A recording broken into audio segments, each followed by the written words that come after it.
دعا افضل ترین عبادت ہے۔ دعا اللہ سبحانہ تعالیٰ کے قرب کا ذریعہ ہے۔ دعا میں انسان اللہ تعالیٰ سے جب مناجات کرتا ہے تو اپنے دل کے غم، دکھ اور تکلیف کی فریاد کر رہا ہوتا ہے، اپنی محتاجگی اور اپنی بیچارگی کا اظہار کر رہا ہوتا ہے۔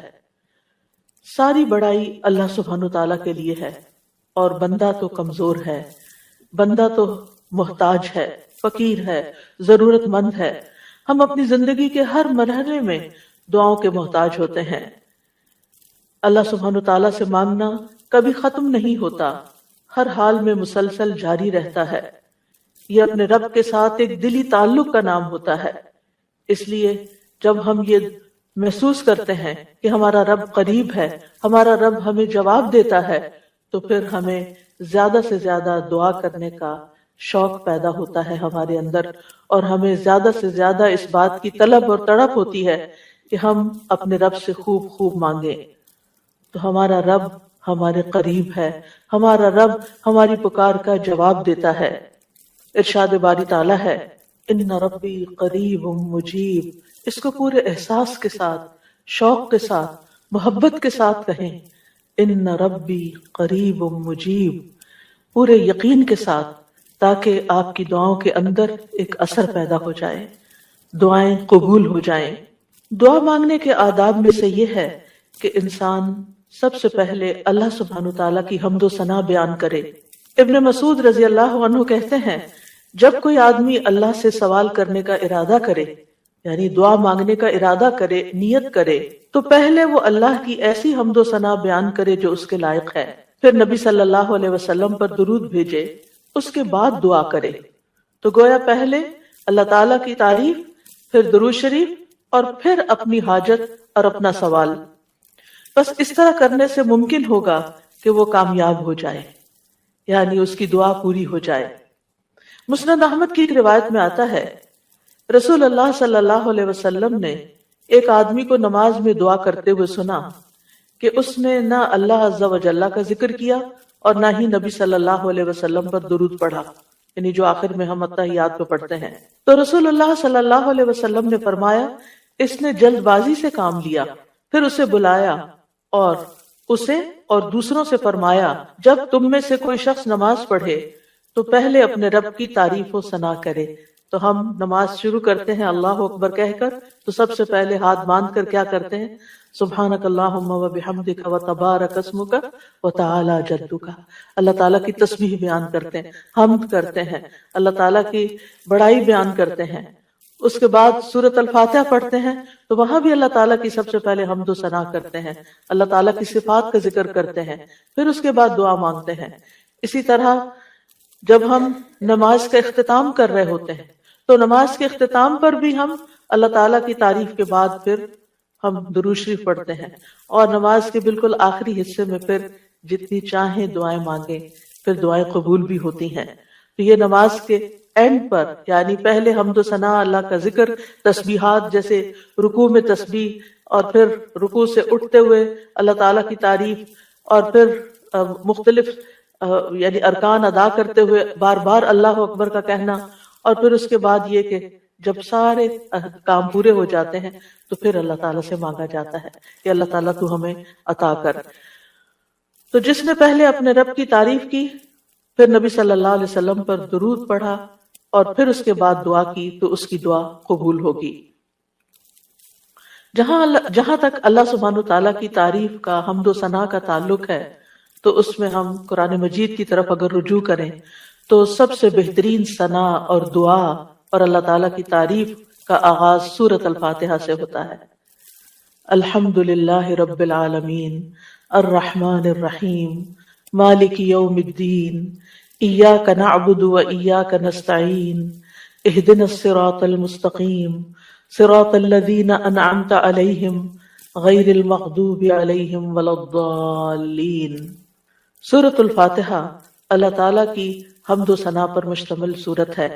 رسول اللہ صلی اللہ علیہ وسلم نے فرمایا، اللہ تعالیٰ فرماتے ہیں، اور یہ حدیث قدسی ہے، کہ نماز یعنی سورۃ الفاتحہ میرے اور میرے بندے کے درمیان نصف نصف تقسیم کر دی گئی ہے، اور میرے بندے کے لیے وہ ہے جو وہ مانگے۔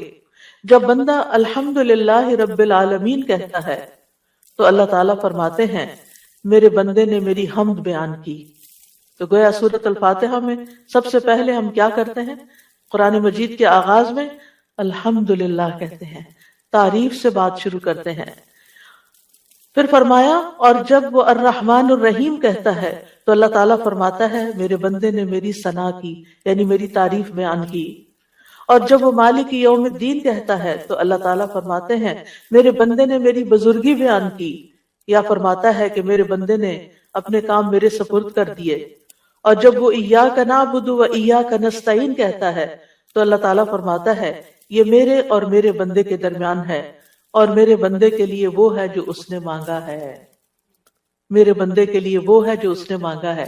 تو گویا قرآن مجید کی پہلی سورت میں ہی ہمیں مانگنے کا ادب سکھا دیا گیا کہ مانگنے کے لیے سب سے پہلے اللہ تعالیٰ کی حمد و ثنا کرو، اللہ تعالیٰ کی تعریف بیان کرو، اور پھر ایاک نعبد یہ دعائے عبادت ہے، وایاک نستعین دعائے مسئلہ ہے، جس میں ہم اللہ تعالیٰ سے مدد چاہتے ہیں زندگی کے تمام کاموں میں۔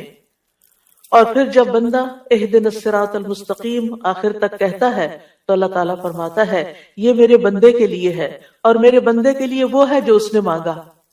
اور یہاں ایک اور بات قابل غور ہے کہ مانگنے کی چیزوں میں سب سے پہلی چیز ہدایت ہے، رہنمائی ہے، دین کے معاملات میں بھی، دنیا کے معاملات میں بھی۔ ہم ہر قدم پر اللہ تعالیٰ کی رہنمائی کے محتاج ہیں، ہم بہترین گائیڈنس وہیں سے لے سکتے ہیں۔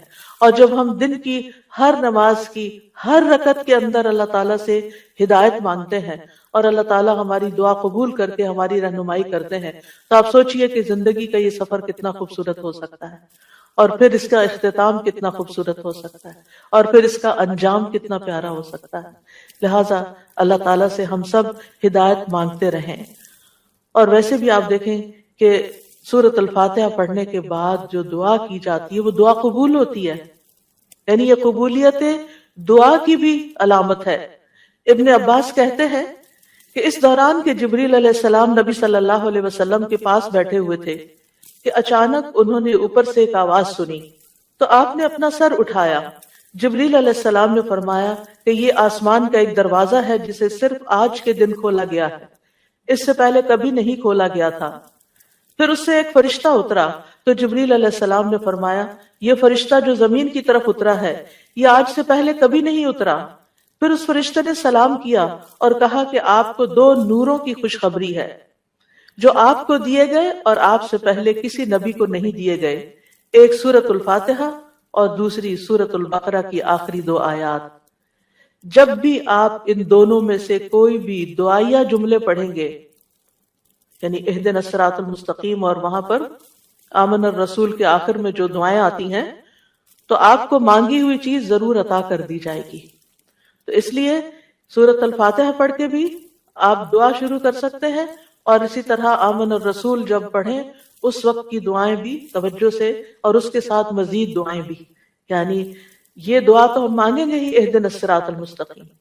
اور پھر آپ دیکھیے جب ہم پریشان ہوتے ہیں، ہم فکر مند ہوتے ہیں، ہم بیمار ہوتے ہیں، تو اس موقع پر بھی ہمیں رہنمائی کی ہی ضرورت ہوتی ہے کہ اب اس مسئلے کے حل کے لیے، اس بیماری کے علاج کے لیے، اس مشکل سے نکلنے کے لیے ہم کیا کریں۔ پھر اللہ تعالیٰ رستہ دکھا دیتا ہے اور ہم اس رستے کو اختیار کرتے ہیں اور اس مشکل سے باہر آ جاتے ہیں۔ تو اس لیے انسان کو ان دونوں چیزوں پر پورا اعتماد ہونا چاہیے۔ اور پھر آپ دیکھیے کہ حمد ہوتی کیا ہے؟ حمد اصل میں اللہ تعالیٰ کی تعریف کے لیے لفظ استعمال ہو رہا ہے یہاں پر، یعنی محبت اور تعظیم کے ساتھ اللہ تعالیٰ کا کامل وصف بیان کرنا، اللہ تعالیٰ کی تعریف بیان کرنا، کیونکہ اللہ تعالیٰ اپنی ذات، اپنی صفات، اپنے افعال، یہ 3 لفظ یاد رکھیے گا، اپنی ذات، اپنی صفات اور اپنے افعال یعنی کاموں میں کامل ہے، پرفیکٹ ہے۔ اس کے علاوہ کوئی اور ایسا نہیں کہ جس کے اندر کمال ہو، یہ کمال صرف اللہ تعالیٰ کے لیے ہے۔ اس لیے تعریف بھی اللہ ہی کی، وَلِلَّهِ الْحَمْدُ رَبِّ السَّمَاوَاتِ وَرَبِّ الْأَرْضِ رَبِّ الْعَالَمِينَ، کہ سب تعریف اللہ ہی کے لیے ہے جو آسمانوں کا رب ہے، زمین کا رب ہے اور سارے جہان والوں کا رب ہے، کیونکہ اسی نے سب کو پیدا کیا، زمین و آسمان اور جو کچھ ان کے بیچ میں ہے۔ اور پھر یہ کہ ہر نعمت جو ہمیں ملی اسی کی طرف سے، سب چیزوں کو پیدا کرنے والا خالق وہ، ہمارا بھی خالق وہ، اور پھر اس کے بعد ہمارا مالک بھی وہ، ہمارا رازق بھی وہ، جو کچھ بھی ہمارے پاس ہے، وَمَا بِكُم مِّن نِّعْمَةٍ فَمِنَ اللَّهِ، اسی کی طرف سے ہے، اس لیے سب تعریف بھی اسی کی۔ جب سب کچھ دیا اس نے تو پھر شکر بھی اسی کا ادا کرنا چاہیے۔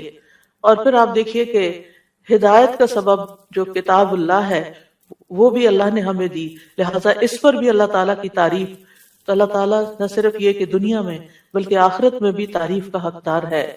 الحمدللہ الذی لہ ما فی السماوات و ما فی الارض ولہ الحمد فی الآخرہ وہو الحکیم الخبیر۔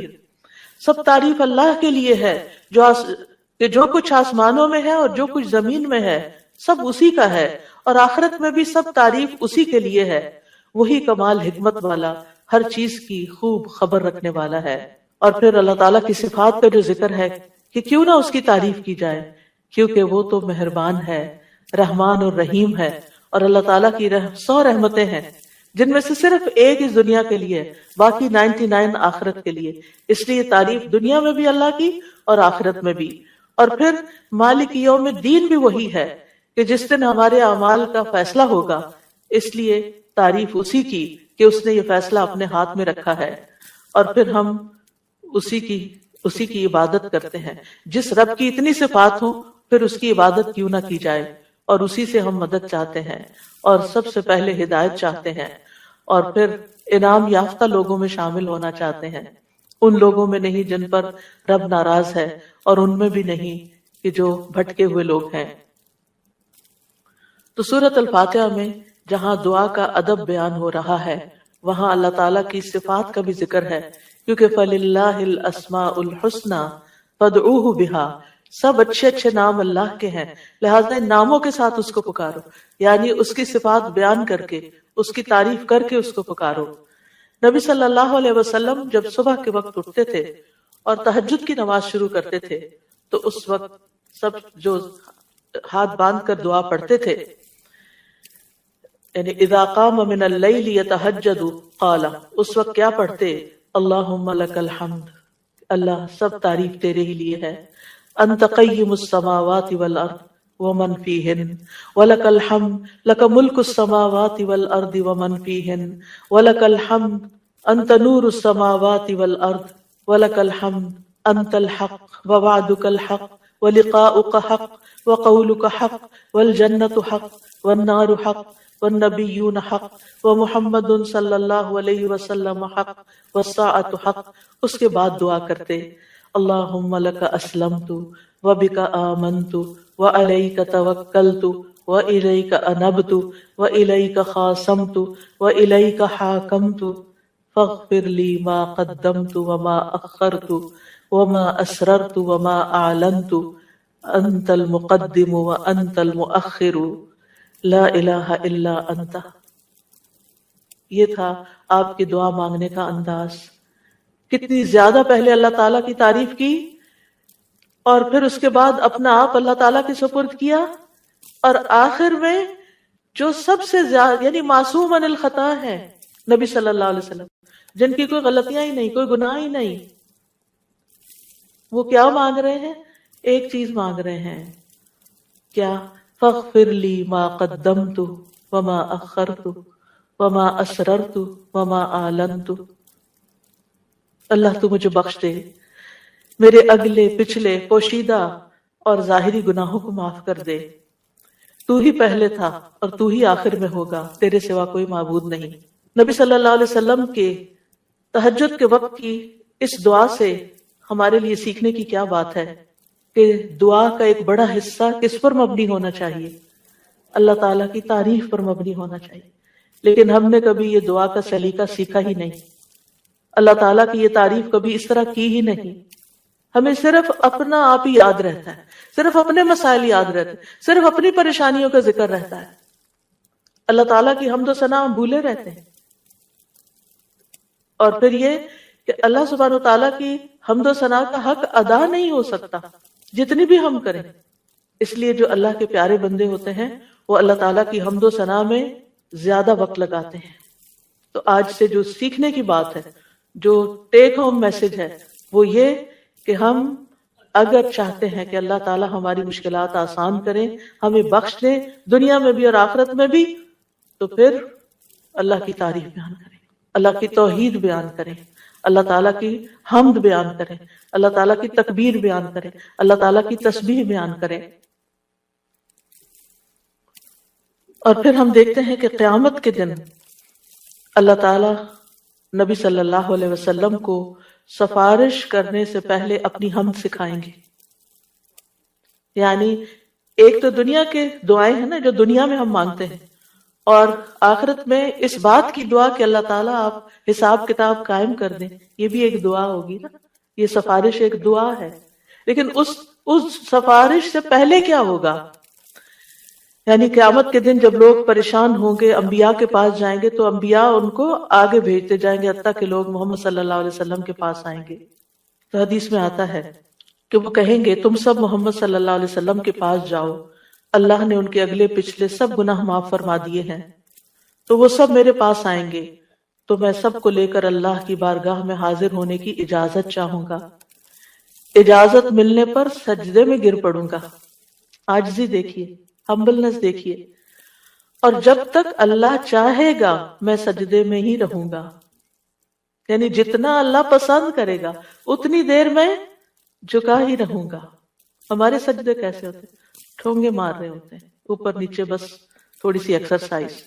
حکم ہوگا اے محمد اپنا سر سجدے سے اٹھاؤ، مانگو دیے جاؤ گے، کہو سنا جائے گا، اور سفارش کرو تمہاری سفارش قبول کی جائے گی.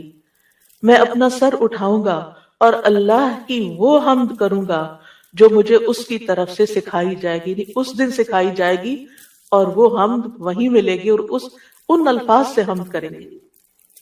یعنی وہ حمد آج ہمیں نہیں پتا، آپ کو بھی نہیں پتا، اس وقت آپ کو سکھائی جائے. یعنی وہ ایسی حمد ہوگی جو اس سے پہلے کبھی نہیں ہوگی. اور پھر اللہ تعالیٰ کی حمد کے بعد آپ دعا کریں گے اور پھر حساب کتاب شروع ہو جائے گا. کیسا ہے وہ دن جس سے ہم غافل رہتے ہیں، جس کو ہم بھولے رہتے ہیں. اگر اس دن کی فکر لگ جائے تو دنیا کی ساری پریشانیاں ختم ہو جائیں، سارے دکھ دور ہو جائیں، سارے مسئلے ہی ختم ہو جائیں، کوئی مسئلہ ہی نہ رہے. اس لیے ہم سب کو اپنی زندگی کا اس رمضان میں جو سیکھنے کی بات ہے وہ یہ کہ دعائیں تو ہم کریں گے، لیکن اس سے زیادہ ہم اللہ تعالیٰ کی حمد و ثنا بیان کریں گے. اللہ تعالیٰ کی حمد و ثنا کے دو حصے ہیں، ایک تسبیح ہے اور ایک تحمید ہے. اللہ سبحانہ تعالیٰ نے اپنی تسبیح اور تحمید دونوں کا حکم دیا ہے. سورۃ الحجر میں آتا ہے فسبح بحمد ربک، یعنی حمد کے ساتھ اور کیا کرو؟ تسبیح کرو. وَقُم مِّنَ السَّاجِدِينَ، اور سجدہ کرنے والوں میں سے ہو جائیں. سورۃ النصر میں آتا ہے فسبح بحمد ربک واستغفرہ انہ کان توابا. آپ اپنے رب کی حمد کے ساتھ اس کی تسبیح کیجئے اور اس سے بخشش طلب کیجئے، یقیناً وہ بڑا توبہ قبول کرنے والا ہے. سورۃ الواقعہ میں آتا ہے فسبح بسم ربک العظیم. سورۃ الاعلی میں آتا ہے سبح اسم ربک الاعلی، یعنی باقاعدہ تسبیح کا حکم دیا گیا ہے. ایک اور جگہ آتا ہے وسبح بحمد ربک بالعشی والابکار، صبح و شام اپنے رب کی حمد کے ساتھ تسبیح کیجئے. اللہ تعالیٰ اہل ایمان کو بھی حکم دیتے ہیں، مجھے اور آپ کو بھی حکم دیتے ہیں یا ایھا الذین آمنوا اذکروا اللہ ذکرا کثیرا وسبحوہ بکرۃ واصیلا. اے ایمان والو اللہ کو بکثرت یاد کرو اور صبح و شام اس کی تسبیح کیا کرو. کیوں؟ اس لیے کہ اللہ سبحانہ تعالیٰ نے خود اپنی تسبیح بیان کی ہے. سبحان الذی اسری بعبدہ لیلا من المسجد الحرام الی المسجد الاقصی. فرشتے اس کی تسبیح بیان کرتے ہیں یسبحون بحمد ربہم. انبیاء اس کی تسبیح بیان کرتے ہیں، رسول اللہ صلی اللہ علیہ وسلم اللہ تعالیٰ کی تسبیح بیان کرتے تھے، کائنات کی ہر چیز اللہ کی تسبیح بیان کر رہی۔ وَإِن مِّن شَيْءٍ إِلَّا يُسَبِّحُ بِحَمْدِهِ وَلَٰكِن لَّا تَفْقَهُونَ تَسْبِيحَهُم، یہ زمین جس پر ہم بیٹھے ہیں یہ بھی اللہ کی تسبیح کرتی ہے، یہ آسمان جس کو ہم دیکھتے ہیں وہ بھی اللہ کی تسبیح کرتا ہے، ایک ایک ذرہ اللہ کی تسبیح کر رہا، ایک ایک ذرہ، الیکٹرونز اور پروٹونز بھی اللہ کی تسبیح کر رہے ہیں، ہر چیز اللہ کی تسبیح میں ہے، اور اہل ایمان بھی اللہ کی تسبیح کرتے ہیں۔ پھر ہم تسبیح کیوں نہ کریں؟ کیا چیز ہمیں روکے ہوئے ہے؟ کس وجہ سے ہم تسبیح میں کوتاہی کرتے ہیں؟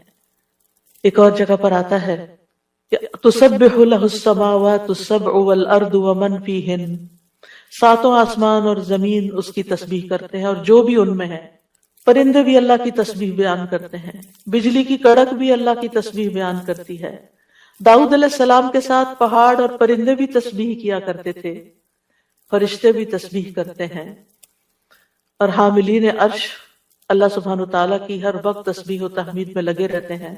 الذین یحملون العرش ومن حولہ یسبحون بحمد ربہم، کیا زبردست کام ہے ان کا، جن کو سب سے اعلیٰ ترین ڈیوٹی دی گئی ہے کہ وہ عرش الہی کو اٹھا کے رکھے۔ وہ فرشتے جو عرش اٹھائے ہوئے ہیں اور جو اس کے ارد گرد ہیں، سب اپنے رب کی حمد کے ساتھ اس کی تسبیح بیان کرتے ہیں۔ قیامت کے دن بھی وہ ایسا ہی کریں گے۔ وَتَرَى الْمَلَائِكَةَ حَافِّينَ مِنْ حَوْلِ الْعَرْشِ يُسَبِّحُونَ بِحَمْدِ رَبِّهِمْ، اس دن آپ دیکھیں گے کہ فرشتے عرش کے گرد حلقہ باندھے اپنے رب کی تعریف کے ساتھ تسبیح کر رہے ہیں۔ اور عبادت کے آغاز میں بھی اور اختتام پر بھی، دن کے آغاز پر بھی اور دن کے اختتام پر بھی ہمیں تسبیح کا حکم ہے۔ تمام مخلوقات کے رزق کی کنجی ہے تسبیح۔ اللہ تعالیٰ کے محبوب ترین کلمات ہیں سبحان اللہ والحمد للہ ولا الہ الا اللہ واللہ اکبر۔ اللہ سبحانہ وتعالیٰ کو ہم سے زیادہ کوئی چیز محبوب نہیں۔ رسول اللہ صلی اللہ علیہ وسلم نے فرمایا ہم سے بڑھ کر کوئی چیز اللہ تعالیٰ کو زیادہ محبوب نہیں، لہذا تسبیح اور حمد دونوں ہی ہونی چاہیے۔ تسبیح سے تقدیر بھی بدل جاتی ہے۔ یونس علیہ السلام کو کس بنا پر اتنی بڑی مشکل سے نجات ملی؟ فلولا ان کان من المسبحین للبث فی بطنہ الی یوم یبعثون، اگر یہ بات نہ ہوتی کہ وہ تسبیح کرنے والوں میں سے تھا تو یقیناً وہ اس کے پیٹ میں یعنی مچھلی کے پیٹ میں اس دن تک رہتا جس میں لوگ اٹھائے جائیں گے، یعنی اگر وہ تسبیح نہ کرتے تو اس مشکل سے نجات نہ ملتی۔ تو بہت سی مشکلات سے نجات کا ذریعہ ہے تسبیح کرنا۔ اور وہ اپنی تسبیح میں کیا پڑھتے تھے؟ لا الہ الا انت سبحانک انی کنت من الظالمین۔ یہ تسبیح دل کی گھٹن اور سینے کی تنگی کا علاج بھی ہے۔ جب حالات مشکل ہو جائیں، دل غم سے بھر جائیں، سینے کے اندر گھٹن محسوس ہونے لگے، کوئی چیز اچھی نہ لگے تو تسبیح شروع کر دیں۔ لوگوں کی باتیں آپ کو پریشان کریں تو تسبیح شروع کر دیں۔ وَلَقَدْ نَعْلَمُ أَنَّكَ يَضِيقُ صَدْرُكَ بِمَا يَقُولُونَ فَسَبِّحْ بِحَمْدِ رَبِّكَ وَكُن مِّنَ السَّاجِدِينَ وَاعْبُدْ رَبَّكَ حَتَّى يَأْتِيَكَ الْيَقِينُ۔ ہم جانتے ہیں کہ بے شک آپ کا سینہ اس سے تنگ ہوتا ہے جو باتیں وہ کرتے ہیں، اور ایسا ہوتا ہے ہم سب کے ساتھ بھی ہوتا ہے کہ خاص طور پر ہمارے دین کے رستے پر آنے کی وجہ سے جب لوگ باتیں کرتے ہیں تو ہمیں پریشانی لاحق ہوتی، لوگوں کی باتیں ہرٹ کرتی ہیں۔ تو اس کا علاج کیا ہے؟ اس کا علاج اپنے آپ کو ڈیفینڈ کرنا نہیں ہے، اپنی صفائیاں بیان کرنا نہیں ہے، جواباً اٹیک کرنا نہیں ہے۔ بد اخلاقی کے جواب میں بد اخلاقی کوئی نیکی نہیں ہوتی، اس کے جواب میں اپنے رب کی طرف رجوع کرنا ہے، اس کی تسبیح کرنی۔ اللہ تو پاک ہے، میں تو گناہگار ہوں، مجھ پہ اگر لوگ باتیں کرتے بھی ہیں تو میرا قصور ہو سکتا ہے، لیکن ساری پاکی تو تیرے ہی لیے ہے، ساری تعریف تو تیرے ہی لیے ہے۔ اور پھر سجدوں کی کثرت۔ پھر اسی طرح اگر انسان کے اندر بخل کے جذبات ہو، کچھ خرچ کرنے کو دل نہ چاہتا ہو، خوف آتا ہو، رات کا خوف ہو، دشمن کا خوف ہو، ڈر لگے، تو ایسی صورت میں بھی انسان کو تسبیح پڑھنی چاہیے۔ سبحان اللہ والحمد للہ ولا الہ الا اللہ واللہ اکبر۔ اور ویسے بھی ایک دفعہ سبحان اللہ اور الحمد للہ کہنے سے زمین و آسمان بھر جاتا ہے، اتنا بڑا اجر و ثواب ہے اس کا۔ یعنی معمولی چیز نہیں ہے. رسول اللہ صلی اللہ علیہ وسلم نے فرمایا اور سبحان اللہ اور الحمدللہ کہنے سے زمین و آسمان کی درمیانی فضا بھر جاتی ہے. گناہ جتنے بھی ہوں تسبیح اور تحمید کہنے سے معاف ہو جاتے ہیں. عرش الہی کے گرد بھی ان کلمات کی بنبناہٹ ہوتی ہے، یعنی وہاں بھی تسبیح پڑھی جاتی ہے. تسبیح پڑھنے والوں کے چہروں پر رونق آ جاتی ہے، حمد سے خیر و برکات نصیب ہوتی ہیں. امام ابن قیم کہتے ہیں جو ہمیشہ تسبیح کرتا ہے اس کے چہرے کے خطوط چمک اٹھتے ہیں، یعنی اس کا چہرہ روشن ہو جاتا ہے. اور جو ہمیشہ حمد پڑھتا ہے اس کے اوپر مسلسل خیرات و برکات اترتی رہتی ہیں. تو دونوں چیزیں مل جائیں تو چہرے کی رونق بھی ملے گی اور اس کے ساتھ ساتھ اللہ تعالیٰ کی طرف سے رحمتیں بھی آئیں گی. اور فرمایا جو ہمیشہ استغفار کرتا رہتا ہے اس کے لیے بند دروازے کھل جاتے ہیں. جن چیزوں میں رکاوٹ آئی ہوئی ہوتی، ہم اکثر شکایت کرتے رہتے ہیں اس چیز میں بندش ہے، اس میں بندش ہے. ان ساری بندشوں کا علاج تسبیح و تحمید میں ہے، لیکن ہم بھولے رہتے ہیں. ہم صرف پریشان رہتے ہیں اور پریشان ہو کر ذکر کرنا بھی بھول جاتے ہیں. اور یہ تو دنیا کے فائدے ہیں نا، لیکن قیامت کے دن میزان میں یہ کلمات بہت بھاری ہوں گے. آپ صلی اللہ علیہ وسلم نے ایک موقع پر اپنے ہاتھ سے 5 کا اشارہ کیا کہ یہ میزان میں بہت بھاری ہوں گے. کس قدر بھاری ہوں گے؟ اور پھر فرمایا سبحان اللہ والحمد للہ ولا الہ الا اللہ واللہ اکبر. اور 5ویں چیز مسلمان کا فوت ہونے والا نیک بیٹا، اس کا باپ ثواب کی امید کے ساتھ اس پر صبر کرے. تو یہ 5ویں چیز ہے. یعنی اگر کسی والد یا والدہ یا والدین دونوں کا جوان بیٹا فوت ہو جائے اور وہ نیک بھی ہو، جس سے یہ توقع ہو کہ ہمارے مرنے کے بعد وہ ہمارے لیے دعائیں کرے گا، لیکن انسان اللہ کی خاطر صبر کر لیتا ہے، تو یہ صبر میزان میں بہت زیادہ وزنی ہو جائے گا. اور قیامت کے دن سب سے زیادہ بہترین بندے وہ ہوں گے جو دنیا میں سب سے زیادہ حمد کرنے والے ہوں گے. اللہ کی تسبیح اور تحمید کے مسنون کلمات بھی ہیں جو نبی صلی اللہ علیہ وسلم نے خود سکھائے. آپ صرف اتنا بھی پڑھ سکتے ہیں سبحان اللہ سبحان اللہ سبحان اللہ. آپ نے دیکھا ہوگا کچھ لوگوں کی گفتگو کا تکیہ کلام ہوتا ہے سبحان اللہ، ہر دوسری بات میں وہ سبحان اللہ کہہ رہے ہوتے ہیں.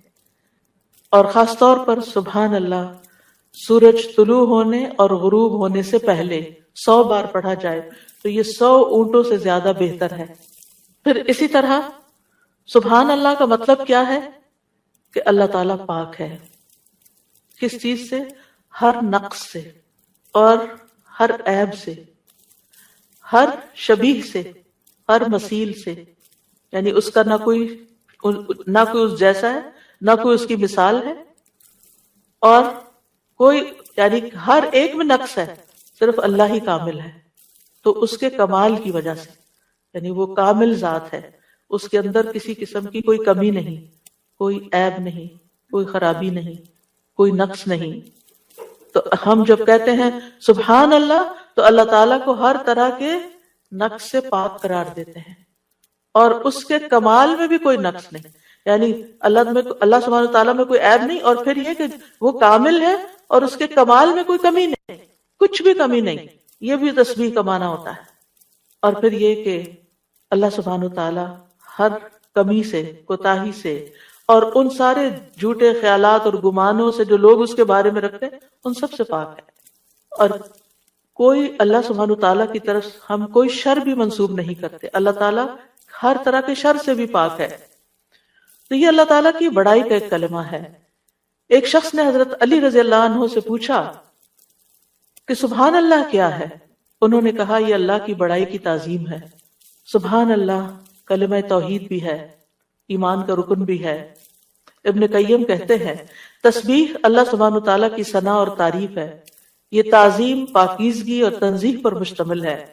فرشتے مسلسل اس کی تسبیح کرتے ہیں، رکتے ہی نہیں. تمام کائنات، حیوانات، جمادات، نباتات، ریت کے ذرات، پانی کے قطرے، ہوائیں، بجلیاں، ہر چیز اس کی تسبیح کر رہی ہے. اور یہ تسبیح دنیا کی زندگی ختم ہونے سے ختم نہیں ہو جائے گی. جب قیامت آئے گی تو ہر چیز ٹوٹ پھوٹ جائے گی نا. یہ کائنات اس طرح نہیں رہے گی جیسے ہے. لیکن تسبیح ختم نہیں ہوگی، وہ پھر بھی جاری رہے گی. اور مومن جب جنت میں پہنچیں گے تو ان کا ذکر کیا ہوگا؟ تسبیح ہی ہوگی، اللہ تعالیٰ کی حمد و ثنا ہی ہوگی. تو نماز بھی اللہ کے لیے ہوتی ہے، دعا بھی اللہ تعالیٰ سے کی جاتی ہے، اسی طرح تسبیح بھی صرف اللہ کی ہوتی ہے. آپ کسی انسان کی تسبیح نہیں کر سکتے. وہ کہتے ہیں کہ تم کس کی تسبیح پڑھ رہے ہو، کسی کی بھی نہیں پڑھنی چاہیے، کیونکہ کوئی پاک ہے ہی نہیں، ہم سب خطا کار ہیں، ہم سب سے غلطیاں ہوتی ہیں. تو اس لیے یہ بھی صرف اور صرف خالصتاً اللہ کے لیے. اور کلمہ سبحان جو ہے یہ اللہ کے سوا کسی کے لیے نہیں بولا جا سکتا. یہ نام بھی نہیں رکھنا چاہیے بچوں کا. اگر کوئی بھول کے رکھ چکا ہے تو اس کو تھوڑا سا آلٹر کر لیں، سبحان رکھ لیں. ٹھیک ہے، سبحان نام نہیں رکھتے. یہ نام میں نے سنا تھا کہیں کسی نے رکھا ہوا تھا. تو سبحان جو ہے یہ یعنی ہر عیب سے پاک یہ کیسے ہو سکتا ہے کوئی؟ صرف یہ تو اللہ تعالیٰ ہی کی صفت ہے. تو اس لیے اللہ تعالیٰ ہی پاک ہے اور اس کے سوا کسی کی پاکی بیان نہیں کی جا سکتی کہ وہ بالکل پاک انسان ہے، پیور ہے. نہیں، سب کے اندر کوئی نہ کوئی کمی بیشی ہوتی ہے. تسبیح کے دوسرے مسنون الفاظ ہیں سبحان اللہ و بحمدہ. اس میں سبحان اللہ کے ساتھ حمد کا بھی ذکر کر دیا گیا. رسول اللہ صلی اللہ علیہ وسلم سے پوچھا گیا کون سا کلام افضل ہے؟ آپ نے فرمایا جو اللہ نے اپنے فرشتوں اور بندوں کے لیے چنا ہے، یعنی سبحان اللہ و بحمدہ. تو بات میں پھر شروع سے جا کے ملاؤں گی کہ یہ خالی تسبیح پہ کوئی لیکچر میں نہیں دے رہی. یہ دعا مانگنے سے پہلے آپ نے جو کلمات ادا کرنے ہیں، جو اذکار کرنے ہیں، جو تسبیحات پڑھنی ہیں، یہ ان کی وضاحت ہو رہی ہے کہ یہ بہترین دعائیں ہیں ایک طرح سے. یعنی اگر آپ صرف اللہ تعالیٰ کی تعریف بیان کرتے رہیں اور کچھ بھی نہ کہیں تو آپ کو وہ ساری خیر مل جائے گی جو آپ چاہتے ہیں اور اس سے بھی زیادہ. دعا مانگنے میں ہم عام طور پر صرف ایک چیز کو دعا سمجھتے ہیں اور وہ یہ ہے کہ اللہ سے کسی چیز کا سوال کرنا. وہ صرف 1% ہے. اللہ تعالیٰ سے دعا کے مختلف طریقے ہیں اور اسی میں سے ایک اس کی حمد و ثنا بیان کرنا، بلکہ کچھ مانگنے سے پہلے تو لازمی طور پر اس کی حمد و ثنا کرنا. تو سبحان اللہ کہنا جو ہے یہ توحید کی انتہا ہے کہ اللہ تعالیٰ کو ان عیوب سے پاک قرار دینا جو اس کے شان کے لائق نہیں. اور پھر یہ کہ کوئی بھی چیز جو اللہ تعالیٰ کی عظمت کے خلاف ہے، کوئی بات، کوئی کام، کوئی اشارہ، کوئی چیز، ان سب کو بھی نگیٹ کرنا. اب اس میں آپ دیکھیں کہ ہم ایک طرف سبحان اللہ کہتے ہیں کہ اللہ تعالیٰ ہر عیب سے پاک ہے، دوسری طرف کہتے ہیں وہ بحمدہ اور اس کی تعریف بیان کرتا ہوں. یعنی ایک میں ہم نگیٹ کرتے ہیں ہر برائی کو، اس سے ہر عیب کو، اور دوسرے میں ہم اس کی صفات بیان کرتے ہیں، اس کی تعریف کرتے ہیں. تو تعریف مکمل ہی تب ہوتی ہے جب آپ تسبیح بھی کریں اور حمد بھی کریں. تو سبحان اللہ کو الحمدللہ کے ساتھ ملا کر پڑھنے کی فضیلت زیادہ ہے. یعنی ویسے تو آپ صرف تسبیح سبحان اللہ سبحان اللہ سبحان اللہ بھی کہہ سکتے ہیں، لیکن یہ عادی بات ہے. لیکن جب آپ کہتے ہیں سبحان اللہ و بحمدہ تو ابن تیمیہ کہتے ہیں کہ تسبیح تحمید کا ساتھی ہے، یہ ساتھ ہی آنی چاہیے، یعنی تعریف بھی ساتھ ہونی چاہیے. تیسرا ورژن ہے سبحان اللہ و بحمدہ سبحان اللہ العظیم. پاک ہے اللہ اپنی حمد کے ساتھ، پاک ہے اللہ جو بہت عظمت والا ہے. رسول اللہ صلی اللہ علیہ وسلم نے فرمایا 2 کلمے ایسے ہیں جو زبان پر ہلکے ہیں، میزان میں بہت بھاری ہیں اور رحمان کو بہت محبوب ہیں، اور وہ ہیں سبحان اللہ و بحمدہ سبحان اللہ العظیم. اور اس میں بھی ہم دیکھتے ہیں کہ اللہ تعالیٰ کی پاکی بھی بیان ہو رہی ہے، تعریف بھی ہو رہی ہے، اور اس کی عظمت کا بھی بیان ہے. یہاں ایک اور چیز کا اضافہ ہو گیا، یعنی وہ اتنا عظیم ہے کہ ہماری عقل اس تک پہنچ ہی نہیں سکتی، ہم اس کی عظمت کا احاطہ ہی نہیں کر سکتے. ابن جریر کہتے ہیں العظیم سے مراد وہ ہستی ہے جس کی مخلوق تعظیم بجا لاتی ہے، اس سے ہیبت رکھتی ہے، اس سے ڈرتی ہے. یعنی اتنی عظیم، یعنی ہم یہ کیوں کہتے ہیں سبحان اللہ العظیم؟ اللہ تعالیٰ کے تو بہت سے نام ہیں، بہت سی صفات ہیں. یہ اصل میں ہم اپنی کم مائگی کا اعتراف کر رہے ہوتے ہیں کہ اللہ آپ اتنے بڑے ہیں کہ ہم تو آپ کی تعریف کا حق ہی ادا نہیں کر سکتے. اور یہ ایک حقیقت ہے، ہم حق ادا نہیں کر سکتے. ہم اللہ تعالیٰ کی عظمت کو پا ہی نہیں سکتے، وہ ہمارے گمان سے کہیں بڑا ہے، یعنی جتنا بڑا آپ اس کو خیال کریں وہ اس سے بھی آگے، وہ اپنی ذات میں بھی عظیم ہے اور اپنی صفات میں بھی عظیم ہے۔ پھر ایک اور ورژن ہے سبحان اللہ والحمد للہ ولا الہ الا اللہ واللہ اکبر، اللہ پاک ہے، اسی کی تعریف ہے، اس کے علاوہ کوئی معبود نہیں ہے اور اللہ سب سے بڑا ہے۔ نبی صلی اللہ علیہ وسلم نے فرمایا جب تم سبحان اللہ کہو گے تو اللہ تعالیٰ کہے گا تم نے سچ کہا، جب تم الحمدللہ کہو گے تو اللہ تعالیٰ فرمائے گا تم نے سچ کہا، جب تم لا الہ الا اللہ کہو گے تو اللہ تعالیٰ فرمائے گا تم نے سچ کہا، جب تم اللہ اکبر کہو گے تو اللہ تعالیٰ فرمائے گا تم نے سچ کہا۔ لیکن ہم نے کبھی آج تک سوچا کہ ہم جو کہہ رہے ہیں اللہ تعالیٰ کیا جواب دے رہے ہیں؟ سبحان اللہ والحمد للہ ولا الہ الا اللہ واللہ اکبر، یعنی ایک طرف ہم اللہ تعالیٰ کو پاک قرار دیتے ہیں، پھر اس کی تعریف بیان کرتے ہیں اس کی تمام صفات کمال و جمال کے ساتھ، پھر اللہ تعالیٰ کی توحید بیان کرتے ہیں لا الہ الا اللہ کہہ کر، اور پھر اللہ اکبر کہہ کر کیا کہتے ہیں کہ اللہ تعالیٰ سب سے بڑا معبود ہے، سب سے بڑا ہے۔ یعنی سب سے بڑے کا کیا مطلب ہے؟ جن بھی چیزوں سے ہم امپریس ہو جاتے ہیں، جن کی بڑائی اور ہیبت ہمارے دل میں آ جاتی ہے، جن کے بارے میں ہمارا یہ عقیدہ یہ خیال بن جاتا ہے کہ یہ بڑی چیز ہے، اللہ ان سب سے بڑا ہے۔ یعنی اللہ کے مقابلے میں یا اللہ سے بڑھ کر کسی اور کی بڑائی ہے ہی نہیں، اور ہمارے دل میں بھی نہیں ہونی چاہیے، وہ نکل جانی چاہیے۔ جب ہم اللہ اکبر کہتے ہیں تو ہمیں واقعی اس کو اللہ کو بڑا مانتے ہوئے کہنا چاہیے، صرف زبان سے الفاظ نہیں دہرانے۔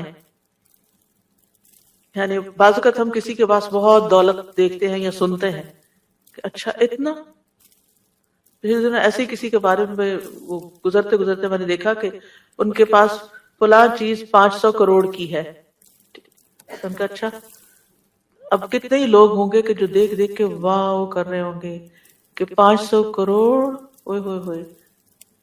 ایسی یہ انسان کی کمزوری ہے، اپنے جیسے انسانوں کے پاس اگر کوئی چیز دیکھتا ہے، اگر آپ کہیں کہ فلاں کے پاس ایک گھر بھرا ہوا سونے کا ہے، اچھا ہم دوسروں کے مال و دولت سے امپریس ہو جاتے ہیں۔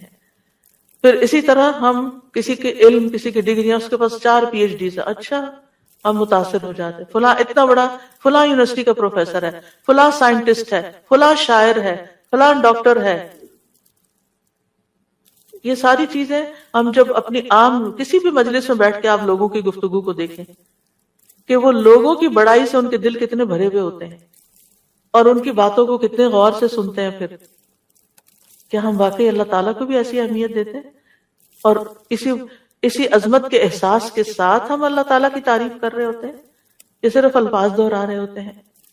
تو اللہ سبحانہ تعالیٰ سب عقل رکھنے والوں سے بڑی عقل رکھتا ہے، سب حکمت والوں سے بڑا حکیم ہے، سب رزق رکھنے والوں سے بڑا رازق ہے، غنی ہے، القدیر ہے، العزیز ہے، الرحیم ہے۔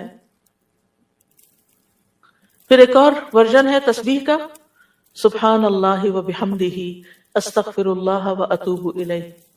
میرے خیال ہے ایک ہمارا کارڈ بھی ہے تسبیحات کا، اویلیبل ہے الحمدللہ، اچھا پیچھے موجود ہے، تو آپ یہ کارڈ ضرور لے لیجئے، اور اس کارڈ سے کم از کم یہ سارے ورژنز آپ کو انشاءاللہ مل جائیں گے کہ مختلف الفاظ میں ہم اللہ تعالیٰ کی تسبیح کرتے رہیں جو ہمیں رسول اللہ صلی اللہ علیہ وسلم نے سکھائے ہیں، ہمیں وہ پتہ ہونے چاہیے۔ اگر ہمیں یاد نہیں، ہمیں سیکوینس نہیں معلوم، سیکوینس تو ہم نے خود ہی بنایا ہے، یعنی ہم پھر مس کر جاتے ہیں نا جب کوئی چیز رینڈملی پڑھ رہے ہوتے ہیں ادھر ادھر سے، لیکن جب ایک چیز آپ کے سامنے ہوگی تو اس کو بھی اس طرح نہیں پڑھنا کہ بس ایک پنسورے کی طرح بس آپ اس کو ایک وظیفے کی کتاب بنا لیں، اس کو بھی ٹھہر ٹھہر کے پڑھنا ہے، محسوس کر کر کے پڑھنا ہے کہ اللہ واقعی بڑا ہے۔ تو 5واں جو ورژن ہے وہ ہے سبحان اللہ و بحمدہ استغفر اللہ و اتوب الیہ۔ میں اللہ کی پاکیزگی بیان کرتا ہوں، اس کی حمد کے ساتھ میں اللہ سے بخشش کا طلبگار ہوں اور اسی کی طرف رجوع کرتا ہوں۔ حضرت عائشہ کہتی ہیں کہ رسول اللہ صلی اللہ علیہ وسلم کثرت سے یہ فرمایا کرتے تھے، سبحان اللہ و بحمدہ استغفر اللہ و اتوب الیہ۔ حضرت عائشہ کہتی ہے میں نے پوچھا اے اللہ کے رسول میں آپ کو دیکھتی ہوں آپ بکثرت یہ پڑھتے رہتے ہیں۔ تو آپ نے فرمایا میرے رب نے مجھے خبر دی ہے کہ میں جلد ہی اپنی امت میں ایک نشانی دیکھوں گا، اور جب میں اس کو دیکھ لوں تو بکثرت کہوں، یعنی اللہ تعالیٰ کی طرف سے مجھے حکم ملا ہے، وہ نشانی میں دیکھ چکا ہوں۔ اذا جاء نصر اللہ والفتح ورأیت الناس يدخلون فی دین اللہ افواجا فسبح بحمد ربک واستغفروا۔ اب یہاں ایک اور چیز کا اضافہ ہوگا، تسبیح بھی، حمد بھی، اور پھر استغفار بھی، اور اسی پر تو اللہ تعالیٰ کی حمد و ثنا کے ساتھ ہمیں استغفار بھی کرنا چاہیے، ساری مشکلات انشاءاللہ آسان ہو جائیں گی۔ چھٹی تسبیح، سبحان اللہ و بحمدہ عدد خلقہ ورضا نفسہ وزنۃ عرشہ ومداد کلماتہ۔ پاکیزگی ہے اللہ کی اس کی تعریفوں کے ساتھ، اس قدر جتنی کہ اس کی مخلوق ہے، اتنی کہ وہ اس سے راضی ہو جائے، اور اس کے عرش کے وزن کے برابر، اور اس قدر جتنی کہ اس کے کلمات کی روشنائی ہے۔ رسول اللہ صلی اللہ علیہ وسلم حضرت جویریہ کے پاس سے نکلتے ہیں صبح کی نماز ادا کرنے کے لیے، وہ اپنی جائے نماز پر بیٹھی ہوئی تھی، پھر دن چڑھے واپس انہی کے پاس تشریف لاتے ہیں، وہ وہیں بیٹھی ہوئی تھی۔ آپ نے فرمایا جس وقت میں تمہارے پاس سے گیا ہوں تم اسی طرح بیٹھی ہو؟ انہوں نے عرض کیا جی ہاں۔ نبی صلی اللہ علیہ وسلم نے فرمایا میں نے تمہارے بعد ایسے 4 کلمات 3 بار کہے ہیں کہ اگر تمہارے آج کے کہے ہوئے کلمات کو ان کے ساتھ وزن کیا جائے تو ان کلمات کا وزن زیادہ ہوگا، اور وہ ہیں سبحان اللہ و بحمدہ عدد خلقہ ورضا نفسہ وزنۃ عرشہ ومداد کلماتہ۔ اللہ سبحانہ و تعالیٰ کی حمد و ثنا، سبحان اللہ و بحمدہ، تسبیح حمد کے ساتھ، کتنی دفعہ؟ عدد خلقہ، اس کی مخلوقات کی تعداد کے برابر، یعنی جتنی بھی اللہ کی مخلوقات ہیں، آپ جانتے ہیں کتنی ہیں؟ گن سکتے ہیں؟ گن ہی نہیں سکتے۔ اگر ہم صرف اپنی انگلی کا ایک پور لگائیں مٹی کے اوپر اور اس کے ساتھ جتنے ذرات آئے ہم وہ بھی نہیں گن سکتے، ہم وہ بھی نہیں گن سکتے۔ اور ہر ذرے کے اندر، ہر ایٹم کے اندر پھر الیکٹران، پروٹون وغیرہ جو کچھ ہے اس کو گننا چاہیں تو گن ہی نہیں سکتے، ہم نہیں گن سکتے۔ وَمَا يَعْلَمُ جُنُودَ رَبِّكَ إِلَّا هُ، صرف وہی جانتا ہے تعداد مخلوقات کی، یہ ستارے، یہ سیارے، یہ گیلیکسیز، یہ زمین، یہ آسمان، یہ سمندر، یہ پہاڑ، ہم تو صرف اس پوری کائنات میں ایک ڈاٹ کے اوپر بیٹھے ہوئے ہیں، اور اس زمین کے اندر جو کچھ ہم اس کو بھی نہیں گن سکتے، کہاں یہ کہ باقی کتنی مخلوقات ہیں۔ تو اس کا یہ مطلب نہیں کہ میں ایک دفعہ سبحان اللہ کہتا ہوں تو اتنی دفعہ ہو جاتا ہے میرا، یہ نہیں ہے اس کا مطلب۔ اس کا مطلب یہ ہے کہ اللہ سبحانہ وتعالیٰ کی اتنی زیادہ تعریف ہے، وہ اتنی تعریف کے لائق ہے، یعنی وہ اتنی تعریف ڈیزرو کرتا ہے جتنی مخلوقات کی تعداد ہے۔ اور آپ کو معلوم ہے وَإِن مِّن شَيْءٍ إِلَّا يُسَبِّحُ بِحَمْدِهِ، کوئی چیز ایسی نہیں جو اس کی تسبیح نہ کر رہی ہو۔ تو سبحان اللہ و بحمدہ عدد خلقہ، یعنی ان ساری مخلوقات کے ساتھ میں بھی شریک ہو رہا ہوں جو اللہ کی تسبیح میں لگی، ایک ایک ذرہ اللہ کی تسبیح کر رہا ہے۔ اس کے لیے تو نہ کوئی کاؤنٹ ہے نہ نمبر ہے، گن ہی نہیں سکتے۔ ہمارے پاس کوئی تسبیح ایسی، ہم 100 دانوں کی تسبیح لے کے خوش ہو جاتے ہیں، ہم تسبیح کر رہے ہیں۔ ایک 100 دفعہ پڑھ لینا، کوئی 100 دفعہ پڑھ لیا، اپنے آپ کو ہی تسلی دے دیتے ہیں۔ آپ دیکھیں کتنی مخلوق، اس کو کیا پرواہ ہماری 100 دفعہ کی، اگر ہم خلوص کے ساتھ نہیں پڑھتے۔ اس کی تو پوری کائنات اور کائنات کی ہر چیز۔ آپ ذرا باہر نکلیں آج اور جب ڈرائیو کر کے جا رہے ہوں تو دائیں بائیں درختوں کو دیکھیں، پتوں کو دیکھیں، چڑیوں کو دیکھیں۔ آج صبح اتفاق سے پھر سنو پڑنے لگی تو میں ونڈو سے جب دیکھنے لگی تو پہلا خیال مجھے یہ آیا، یا اللہ اچھی خاصی پڑھ رہی تھی، اتنے فلیک یعنی اس کے فلیکس ہیں، یہ سارے تسبیح کرتے ہوئے گر رہے ہیں، سجدے میں پڑھ رہے ہیں، سجدے میں پڑھ رہے ہیں، حکم مانتے چلے جا رہے ہیں، مانتے، اور جب تک اللہ کا حکم ہوگا برسیں گے، اور پھر جب ختم ہو جائے گا بس ختم ہو جائیں گے، اور تھوڑی دیر کے بعد ان کا وجود بھی ختم ہو گیا۔ ان کی یعنی انہوں نے اپنے حصے کی تسبیح کر لی، جتنی دیر میں پیدا ہوئے تھے جتنی دیر میں ختم ہوئے اپنی تسبیح کرتے کرتے گئے، آغاز سے انتہا تک۔ بارش کے قطرے ہوائیں، اڑتے پتے، یعنی کوئی انتہا ہی نہیں ہے، تو بہت معمولی مثال ہے. اگر انسان غور کرنا شروع کرے تو کوئی اس کی انتہا نہیں. عدد خلقہ، دل بھر کے کہا کریں عدد خلقہ، اور اپنے امیجنیشن کو بڑھائیں. پھر آپ دیکھیں گے کہ آپ کے اندر اللہ کی محبت کیسی آئے گی. تو جس کی تسبیح، جس کی تعریف اتنی کائنات کر رہی، اگر میں نے کوتاہی کی تو سراسر میرا ہی نقصان ہے، اس کا کچھ نہیں بگڑے گا. اس کو پرواہ ہی نہیں ہے میں کرتی ہوں یا نہیں، اس کو نہیں پرواہ. ہاں اگر میں دل سے کرتی ہوں اور محبت سے کرتی ہوں تو وہ بڑا ہی قدردان ہے. پھر اس کے بعد، اور اس میں آپ دیکھیں کہ مخلوقات کی صرف ایک قسم مراد نہیں ہے، جن، انسان، فرشتے، چھوٹے بڑے، جانور، حیوان، پرند چرند، سب کے سب. پھر اس کے بعد وردا نفسی ہی، اور اس کی نفس کی رضا کے مطابق، یعنی جس سے وہ راضی ہو جائے، جتنی اس کے نفس کی رضا ہے، جتنی اللہ تعالیٰ اپنی ذات کے لیے تسبیح کو پسند کرتا ہے. یعنی میرے پاس تو الفاظ ہی نہیں، کیونکہ اللہ کی رضا کیا ہے؟ وَرِضْوَانُ اللَّهِ اکبر، سب سے بڑی چیز ہے اللہ کی رضا. یا انسان یوں کہ میں اللہ کی تسبیح کر رہی ہوں حتیٰ کہ وہ راضی ہو جائے، اور پھر اس کے بعد بھی تسبیح کر رہی ہوں، اس کے بعد بھی حمد ہے، وہ مجھ سے راضی بھی ہو جائے پھر بھی میں مزید کروں گی. یہ نہیں کہ میرا ایم یہ ہے کہ بس اللہ کو راضی کرنا ہے اور راضی ہو گیا بس میرا کام ختم. نہیں، اس سے زیادہ، اس سے آگے. وزنت عرشہ، اس کے عرش کے وزن کے برابر. یعنی میں اتنی حمد اور تسبیح بیان کر رہی ہوں جتنا عرش کا وزن ہے.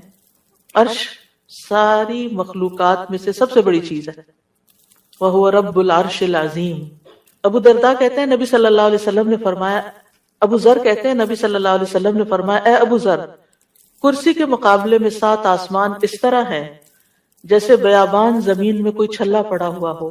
پھر کرسی کے مقابلے میں عرش کا حجم اتنا ہے جیسے اس چھلے کے مقابلے میں بیابان کا وجود ہے. سبحان اللہ. اگر کرسی جو وسع کرسی السماوات والارض ہے، اس کی حیثیت اتنی ہے عرش کے سامنے جیسے زمین و آسمان کی کرسی کے سامنے، تو پھر عرش کتنا بڑا ہوگا. اور آپ کو معلوم ہے کہ اس کی مقدار کو اللہ کے سوا کوئی نہیں جانتا. تمام مخلوقات سے اونچا ہے وہ. یعنی مخلوقات کے بعد جو ہے وہ پانی ہے، آسمان ہے، اور آسمان کے بعد پانی، اور پانی کے بعد اوپر اللہ سبحانہ وتعالیٰ کا عرش ہے. یعنی آسمان کے بعد جنت کے 100 درجے ہیں، اور ہر درجے کا درمیانی فاصلہ جو ہے وہ اتنا ہی ہے جیسے زمین اور آسمان کے بیچ کا فاصلہ. اور جنت الفردوس کی چھت اس کے اوپر عرش ہے. اس لیے حضرت آسیہ نے کہا تھا رب ابن لی عندک بیتا فی الجنہ، کہ قرب ہی قرب ہو، کیونکہ اس قرب میں لذت ہے، اس کو قریب محسوس کرنے میں اصل مزہ ہے. اور حقیقت یہ ہے کہ اس دنیا میں سب سے زیادہ خوبصورت احساس، سب سے زیادہ لذت والی چیز رب کی معرفت ہے. یہ سب سے بڑی حقیقت ہے، سب سے بڑا ٹروتھ ہے. جو اپنے رب کو پا لیتا ہے اور اپنے رب کے قرب کو محسوس کر لیتا ہے، پھر اس کے سامنے دنیا کی ہر نعمت چھوٹی ہو جاتی ہے، ہر مسئلہ چھوٹا ہو جاتا ہے، کیونکہ اس نے پا لیا ہے جس کو پانا چاہیے تھا، جس کے لیے وہ بھیجا گیا تھا دنیا میں، اس نے اس کو پا لیا ہے. تو بہرحال اللہ تعالیٰ کے عرش کے وزن کے برابر اس کی حمد و ثنا.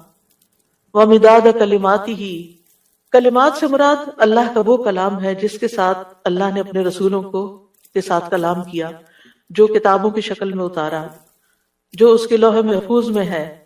یہ کلام، اس کی وسعت کیا ہے؟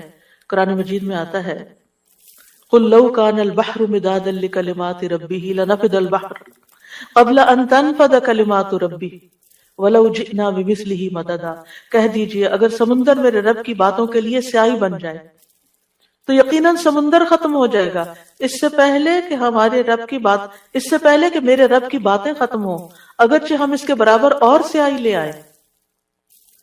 دوسری جگہ پر آتا ہے 7 ابحر، 7 سمندر بھی مزید آ جائیں تو خشک ہو جائیں گے لکھ لکھ کر، لیکن رب کی کلمات ختم نہیں ہوں گے. اس کے برابر اللہ کی تعریف. اور یہاں پر ایک طرح سے بطور مبالغہ سب چیزوں کی مثال دی گئی ہے، ورنہ اللہ کی تعریف تو اس سے بھی زیادہ، اس کا تو کوئی شمار ہی نہیں کر سکتا. پھر ہم اپنی ساری زندگی میں کتنی تسبیح کر رہے ہیں، کیا کر لیا ہم نے؟ کچھ بہت بڑا مارکا مان لیا۔ پھر کس بات کا غرور، کس بات کا تکبر کہ ہم کیا چیز ہیں، ہم کتنے نیک ہیں، یہ تو خیال آنا بھی نہیں چاہیے۔ حاملین عرش، جو فرشتے عرش اٹھائے ہوئے ہیں، وہ اللہ تعالیٰ کی تسبیح بیان کرتے ہیں اور کہتے ہیں ما عبدناک حق عبادتک، ہم نے آپ کی عبادت کا حق ہی ادا نہیں کیا۔ وہ اللہ کی عظمت کو جانتے ہیں نا، اس لیے کہتے ہیں کہ ہم نے عبادت کا حق ادا نہیں کیا۔ ہم اللہ تعالیٰ کی عظمت کو نہیں جانتے، ہم اللہ کی معرفت نہیں رکھتے، لہٰذا ہم بڑی تسلی میں ہیں کہ ہم نے تو عبادت کر لی، ہم تو ساری نیکیاں کر لیں، یہ بھی کر لیے، یہ بھی کر لیے، یہ بھی خانے پورے کر لیے۔ ساتویں حمد، اللہ اکبر کبیرہ والحمد للہ کثیرا وسبحان اللہ بکرۃ واصیلا۔ بہت ہی خوبصورت کلمات ہیں۔ اللہ سب سے بڑا ہے، بہت بڑا، اور تمام تعریف اللہ کے لیے ہے، بہت زیادہ، اور تسبیح اللہ ہی کے لیے ہے صبح اور شام۔ ابن عمر کہتے ہیں ہم رسول اللہ صلی اللہ علیہ وسلم کے ساتھ نماز پڑھ رہے تھے کہ لوگوں میں سے ایک آدمی نے کہا اللہ اکبر کبیرہ والحمد للہ کثیرا وسبحان اللہ بکرۃ واصیلا، تو رسول اللہ صلی اللہ علیہ وسلم نے فرمایا یہ اس طرح کے کلمات کہنے والا کون ہے؟ تو لوگوں کی جماعت میں سے ایک آدمی نے عرض کیا اللہ کے رسول میں ہوں۔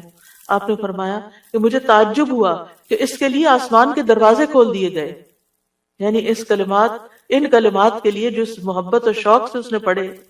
ابن عمر کہتے ہیں میں نے ان کلمات کو پھر کبھی بھی نہیں چھوڑا۔ افسوس کہ ہمیں زندگی میں بڑی دیر سے پتہ چلا ہے، اور جو ہم نے دعائیں رٹی ہوئی ہیں ان کو ہم آٹو پہ لگا کے شروع کر دیتے ہیں اور بھول جاتے ہیں کہ ہم بھی اللہ اکبر کہہ کے سب سے پہلے ہاتھ باندھ کر اللہ کی تکبیر بیان کریں۔ لیکن انشاءاللہ اگر کوشش جاری رہی تو عادت بھی ہو جائے گی۔ وہ کہتے ہیں جب سے میں نے رسول اللہ صلی اللہ علیہ وسلم سے یہ بات سنی کہ اس کے لیے آسمان کے دروازے کھول دیے گئے، میں نے اس کو چھوڑا ہی نہیں، اور ہم نے کبھی اس کو پڑھا ہی نہیں۔ علم ہونے اور نہ ہونے میں بہت بڑا فرق ہے۔ ہم دو چار باتیں جان لیتے ہیں تو ہم سمجھتے ہیں ہم نے سب کچھ سیکھ لیا، اور کیا سیکھنا ہے، اس کی ضرورت محسوس نہیں کرتے۔ تو بہرحال اس میں اللہ تعالیٰ کی بہت زیادہ بڑائی کا اظہار ہے، اس کی تعظیم ہے، اس کی بہت زیادہ تعریف ہے، اور اس کی تسبیح ہے صبح و شام۔ اور ساتویں تسبیح سبحانک اللہم وبحمدک وتبارک اسمک وتعالی جدک ولا الہ غیرک۔ اے اللہ تو پاک ہے اپنی تعریف کے ساتھ، تیرا نام بڑی برکت والا ہے، تیری بزرگی بلند و برتر ہے، تیرے علاوہ کوئی الہ نہیں۔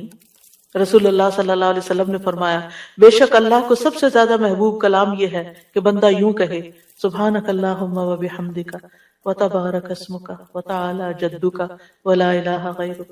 اور اس میں اللہ تعالیٰ کے نام کی خیر و برکت کا ذکر بھی ہے، تبارک اسم ربک، تبارک اسمک۔ پھر آٹھویں تسبیح سبحان اللہ لا شریک لہ لہ الملک ولہ الحمد وہو علی کل شیء قدیر لا حول ولا قوۃ الا باللہ سبحان اللہ وبحمدہ۔ ابو ذر کہتے ہیں آپ صلی اللہ علیہ وسلم نے فرمایا اللہ کے نزدیک محبوب ترین کلام یہ ہے۔ نویں تسبیح اللہم لک الحمد کلہ والیک یرجع الامر کلہ۔ اے اللہ تیرے ہی لیے سب تعریف ہے، اور تیری ہی طرف سب کام لوٹتے ہیں۔ ایک اعرابی نے کہا کہ مجھے کوئی دعا سکھا دے جس سے مجھے فائدہ پہنچے، تو آپ نے اس کو یہ دعا سکھا دی اللہم لک الحمد کلہ، ساری ہی تعریف تیرے لیے، والیک یرجع الامر کلہ، سارے معاملات تیرے ہی حضور پیش ہوتے ہیں، یعنی تعریف کا حقدار بھی تو ہی ہے۔ اور اس کے بعد یہ کہ ہمارے اعمال ہوں یا کام ہوں یا جو بھی معاملات ہوں سب کے سب تیرے ہی پاس جا رہے ہیں۔ دسویں تعریف اللہم ربنا لک الحمد ملء السماوات وملء الارض وملء ما شئت من شیء بعد۔ اے اللہ، اے ہمارے رب، تیرے ہی لیے ہر قسم کی تعریف ہے جس سے کہ آسمان بھر جائیں، زمین بھر جائے، اور ہر وہ چیز بھر جائے جسے تو چاہے کہ وہ بھر جائے۔ رسول اللہ صلی اللہ علیہ وسلم یہ دعا مانگا کرتے تھے، اور یہ دعا جو ہے اس میں اللہ تعالیٰ کی حمد ہے جس کی کوئی تعریف نہیں، جس کو کوئی شمار نہیں کر سکتا۔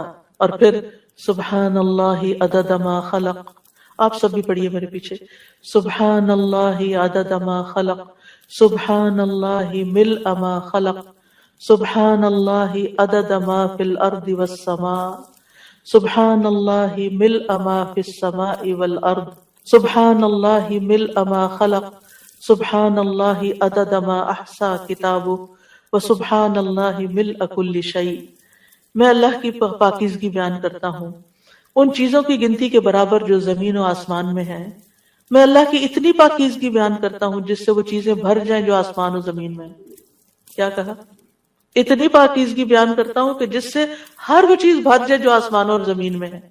اتنی بھر بھر کے میں تعریف کر رہا ہوں اللہ کی۔ میں اللہ کی پاکیزگی بیان کرتا ہوں جس سے اس کی مخلوقات بھر جائیں۔ میں اللہ کی پاکیزگی بیان کرتا ہوں ان چیزوں کی گنتی کے برابر جن کو اس نے